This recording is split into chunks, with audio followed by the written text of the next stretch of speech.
Back to another episode of College Football Unabridged. We're out with Missouri State head coach Casey Woods. How you doing today, Coach?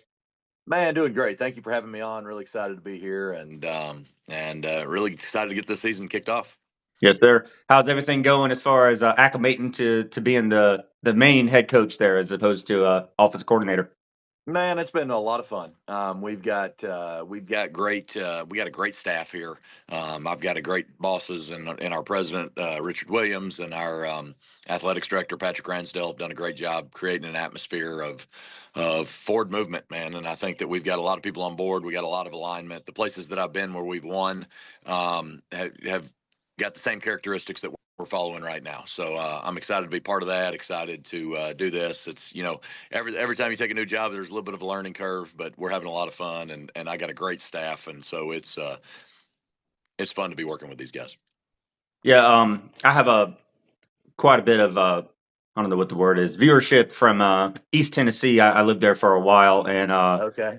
so I got to ask you about your time at Tennessee, and do you have any either good stories or influence or anything from Coach Fulmer or Coach Cutcliffe when you were there? Yeah, I could talk for probably an hour and a half on that. But it's I loved my time at Tennessee. My dad's from East Tennessee, a little town called Oneida, up near the plateau, and it was so my uncle was a Hall of Fame coach up at Morristown. So I mean, we've got some. I've still got family up in that area, and so um, it's one of my favorite places on earth. Certainly, Coach Fulmer was a huge influence, right? He was like outside of my dad, he was my first influence that was non-family in my life, and he had won a national championship, obviously the SEC, and it was great beginning my career, around him and just see his poise and how he handled everything with grace. And I really really enjoyed my time, with Coach Fulmer. Coach Cut came in as said as many influential things to me that I could quote in my as anyone in my life. And so I really respected about Coach Cut that he took time to not preach just football. It was, boy, he'd come in there and he'd talk about life, and he'd say things about, I think that he said the greatest gift that you can ever give your children is to love your wife. And I don't know that I'd ever heard that before when he said it. And there I was as a college football player, and I thought, one, it changed my life and my approach to how I, in my relationships. And then, but also looking back, it's like, man, he took the time as a play caller at the University of Tennessee to come in there and share bits of wisdom with us to help improve our lives. And so, man, those guys, I owe a lot to both Coach Fulmer and Coach Cut for what they poured into me at that age. Yeah, I have a good buddy up in Happy Valley, Tennessee, who is going to love that quote from Cutcliffe. I do have a little bit of a roundabout connection to you. I played. I played college football. We played had a flag football program at Tennessee Wesleyan down in Athens, and we had a little tournament. And one of the teams we played against was UT's flag football team, headed by Josh Briscoe. And Okay. so Josh took it easy on us and said, "I'm going to play full time corner. I'm not going to ride up as a receiver for us." So, but I thought that was a little bit little fun fact there. But Yeah, Josh was great, man. Josh, I yeah, actually hosted Josh on his official visit okay, to that's cool. Tennessee. Yeah, and Josh he's as country as they come, man. He loved fishing and hunting and shooting, and he was a. But so it was fun. That's why I probably put him with me when he got over there. But Josh, ended up having a really quality career, and he was a good person too. Okay. Yeah, you had a lot of to get back towards more nowadays. You've had a lot of good success with tight ends. Um, with I mean, last year you had a fantastic at SMU with having Hibner and RJ Maryland there. What was it like working with having two? I mean, they're drafted NFL guys. How was that? How was that last year having that at your Well, disposal? well, I tell you what, you're a lot better coach when you got guys like Matt and RJ, and it was a lot of fun having them, and I'm super happy for them and their career. What was great in the offense that we run, and we've got good tight ends here. I really like our tight end room here with Jaron Askren and Dylan Hip and James Rexroth and Whit Edwards. And so we've had a lot of success with tight ends. We've had a lot of success with multiple tight ends, kind of still in a tempo system. A lot of people that play with two tight ends still line up in big sets and big formations and utilize them to do that. And we utilize them to give the entirety of our offense. And so it's a lot of fun to play tight end in our offense. Obviously our offense has supported two guys, as quality of players as Matt and RJ were, who had almost equal stats the last 2 years at SMU. That was fun to watch, and just Matt's one of the great transfer stories. A guy that graduated from Michigan that was behind two first-round picks that came down there and was really able to flourish, and how athletic he was in our system. And then RJ was one of the great, we signed him out of high school and stayed with us all 4 years, and he was a guy that was committed. So it was both those guys are fantastic. As good a football players they're better humans. And I'm a big Ravens, big Packers fan this offseason, and Absolutely. certainly hope both those guys. I see a lot of opportunity for those guys to develop at that next level. Yeah. So with your time at SMU and the system that you ran there, obviously having Kevin Jennings there, who've been a great college quarterback.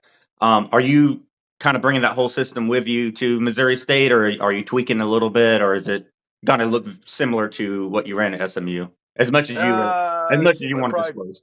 Probably the answer is yes. I think it'll look very similar to what we did at SMU, and it's also been tweaked. So I think that, we brought in Mark Kalla as our offensive coordinator. He was Kendall Briles' right-hand man for about 8 years, and he's been I really didn't know Mark, but he's been a fantastic addition to our staff. And you can see his offensive mind and the experience he's had has really been able to contribute to what it is that we ultimately want to do, which I think the spirit of the offense will still be the same. I think as you watch us, it's going to look and feel a lot like it did at SMU, even though maybe the plays aren't necessarily the same. But yeah, we're excited, and they've not really done that here. They played good offense, but they were more of a Petrino-based system, huddle, and the big quarterback. Jacob Clark's the guy that's going to be hard to replace. He's with the Raiders right now, and so it's just different than anything they've done here in the last 7 or 8 years. So it'll be fun to kick that into gear and get rolling. As much as you want to discuss, obviously getting close to season, you don't want to disclose too much. How's the quarterback competition going? Great, and obviously as we get closer to the season, there's more and more people want to know, like, hey man, we got to name one, right? But the deal is we got two really quality quarterbacks. We got Henry Beelan came over from Duke, Skylar Locklear came up from UTEP. Both those guys have played in games. Both those guys have moved the ball. Both those guys have won. I think we can do all that with them, and so I think that's really exciting to get those guys here, and moving with us. Obviously, I'd like to name a quarterback sooner than later, so we can, give them an opportunity to lead our team, give our team an opportunity to get behind a guy and really rally. But the beauty is we don't have zero, and two's too many. However, I think that either one of those guys can put in, and you can win. We just got to make sure that we play. We got to make sure that we are, have some mature urgency, but it's got to be mature, and it also has to be urgent, and make sure that we get a guy that can lead this offense. The good thing about it is I think that we'll have to count on both these guys before the season's over. And so, it's been fun watching them develop and support each other and learn our offense together. And I'm excited to kick fall camp off next week. I'm sure it helps having a guy like Robinson at receiver who's been there. He's kind of more of a senior leader. That kind of been not necessarily in your system, but he's shown production with Coach Beard's system. So how has it been having him on the squad? No, he's a great player, and he's a contributor. He's a guy that's played in big games. He's a guy that's had a lot of success in big games, and I think we've got a good receiving core around him. We've got Makai Cope is back. Makai Miller transferred in. So we've got some guys that can really help us and get us moving. And so I'm excited about that room, and I think J. Rob is obviously a guy, to your point, that's made some big plays. I think that with the other good players around him, that gives us a little bit even more of an opportunity to get the ball in his hands in unique ways and let him help our team. How are you guys Again, as much as you want to disclose, getting close to the Yeah. season, you guys got to open. You guys got to go down to College Station in week one. That's a tall task for anybody. They're probably one of the top, I would say, top five teams in the country this year. And Mike Elko defense is, I mean, they're a solid team. How do you go in prepping for that? And as much as you want to disclose, how are you preparing to take on that task? Yeah, well, it's one. The first of all, it's Kyle Field is a fantastic environment. You know, if you've never done college football at Kyle Field, then you hadn't done college football, man. It's awesome. So I'm really really excited for our staff and our players to be able to get down there and experience an environment like that. Everybody's going to be wearing maroon and white, so that's a win for us. And so it'll be a great time. And obviously, I've faced Coach Elko in the past. He does an unbelievable job. He's taken Texas A&M to another level. There's a guy named Trooper Taylor on his staff that's like he was my coach in college, so he's like a second dad to me. Um, so it'll be great seeing some of those guys. And we got to get out there.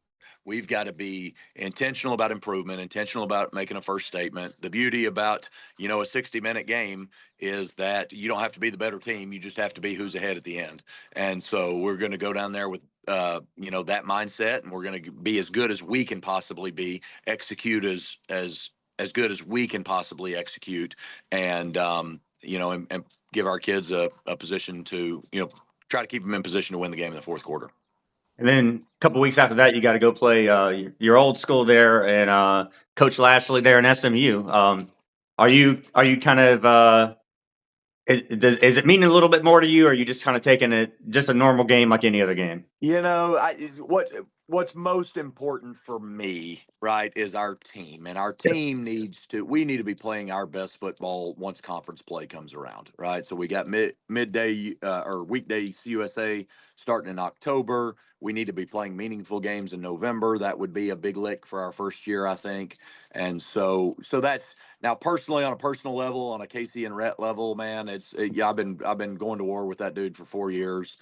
He's one of my best friends in this profession, and there'll be a moment that I give him a hug and can appreciate the time that we had together. But at the end of the day, we got to do what's best for our team, and that's making sure that we're prepared to be playing our best football in conference play. Yes, sir. Is there any coaches, past, present, any of that you kind of really try to emulate, or you've taken a lot from them that you try to use day to day? Obviously, you were talking about Coach Cutcliffe and stuff, but is there anybody in particular that you really just if you were to set it up that you are as close to that coach as possible, like you want to try to be that level of that character? Yeah, that's a great question, and I could talk for an hour and a half about that too, probably. How about this statistic? Every single head coach that I've worked for has won a championship, every single one. So Philip Fulmer, Gene Chizik, Gus Malzahn, Bill Clark, Eli Drinkwitz, Rhett Lashley. Like, I mean, you think about those names that I've had the privilege to work for, and I think that I would hope and I should. I'm crazy if I don't look a little bit like each one of those guys, and I think that I could be overly detailed about every single one of them is probably for a different podcast, but man, those guys, the way that they all operated ships very differently, and they all got a championship product.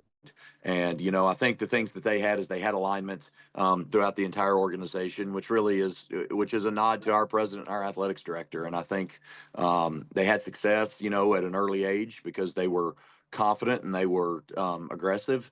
And I thought they all had vision. They were all in a place where they could. Everyone knew where we were headed, and I think anytime you got a chance to get that right alignment, success, vision, then you got a chance to create momentum. And we've got an unbelievable product here. Um, not just college football, but our university is unbelievable. 27,000 students. Our city's unbelievable. Springfield, Missouri, over 500,000 residents, and so it's a really really cool time to be here. And I would honor all those guys. I would honor all those guys that I named, and hopefully pulled something from them, within the confines of my personality, to make sure we get the best possible product we can on that field. I got one more question for you. Obviously, your dad, Coach Sparky Woods, has had a great career as a coach, and I saw that he's on your staff. Yeah. How was that having your dad there as an assistant to you, or having him to draw on to, ask questions, have him there as a support system there, and as a coach and your dad? Yeah, well, I mean, it's yes to everything. He's um, it's the coolest thing I've ever gotten to do is hire my dad. Right? My parents and I haven't lived in the same town since I went to college at Tennessee, and so that's been 20 something years, 25 years almost. And so that's been awesome. Right? I've got 5 kids, 11, 9, 7, 4, and 3, and so for my mom and him to be around them for to like all the time is awesome. But as cool as it is to hire like your dad, right? I mean, he's as loyal to you as anybody on the planet. He's got the best resume in our building, and it's not close. And certainly, he helps me discern problems that need to be solved right now, and ones that, man, we can solve that one later.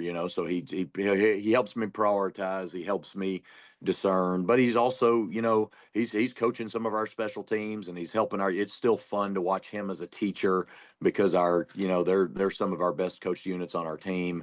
And then, but it's, where I can use him a lot too is he's pouring into young coaches. I've got 4 or 5 first time coaches, and he's got a chance to go in there and sit without any threat of ego or anything, right? No, that nobody thinks he's after their job. He can go in there and he can pour into them, and he can, help them see the vision that we have, and some of the things that they are, and just help them develop. And so I mean, it's awesome because it's my dad.